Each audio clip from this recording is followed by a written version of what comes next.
Hey everyone, welcome to our first ever episode of Between the Lines. Yay! The podcast where we dive deep into everyday experiences of teenagers and young adults and unpack the layers beneath them. My name's Kenzie. And I'm Quinn. Today we're tackling a topic that hits close to home for a lot of people. Breakups today and the impact of social media. Oh yeah, it's like breakups weren't painful enough already, and now social media is here to sprinkle a little extra chaos into the mix. Chaos is putting it lightly. I mean, remember when a breakup was just a conversation, or maybe a dramatic note passed in class? Now it's Instagram posts, status changes, and algorithms throwing your ex's life in your face. Absolutely, and that's what we're digging into today, how social media has made breakups more public, more complicated, and way harder to heal from. Let's start with something that a lot of us have experienced or heard about, ghosting. It's like the go-to move for our generation.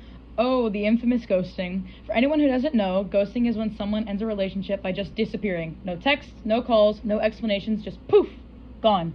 Yeah, and it's not just like disappearing from your life. It's also cutting off all digital ties. Blocking, unfollowing, untagging photos, you name it.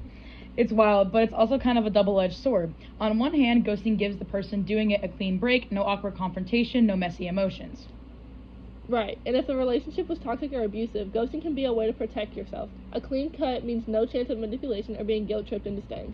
But for the person being ghosted, ouch, that can be brutal. There's no closure, no explanation, just this space where someone used to be. Exactly. Studies have shown that ghosting can leave people feeling rejected, confused, and even questioning their self-worth. It's like being left in permanent emotional distress.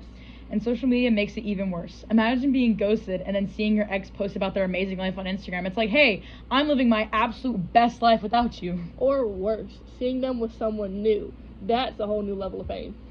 Speaking of social media, let's talk about how it drags out the breakup process. It's not just ghosting. Even when a breakup is mutual, social media keeps exes connected in these weird and painful ways. Yeah, like those memories that pop up 2 years ago today. You were so happy together. Thank you so much for the reminder, Snapchat.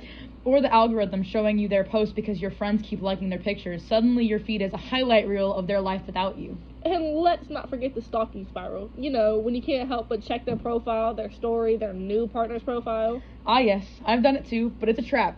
The more you look, the more the algorithm feeds you its content, and the harder it is to move on. That's where boundaries come in. Unfollowing, muting, or even taking a social media break can be game changers for your mental health. Absolutely, it's about protecting your healing process, but it's not always easy, especially when mutual friends are involved. True. And then there's the darker side, cyberbullying. Social media can amplify the drama, especially when exes or their friends start targeting someone online. Oh, yeah.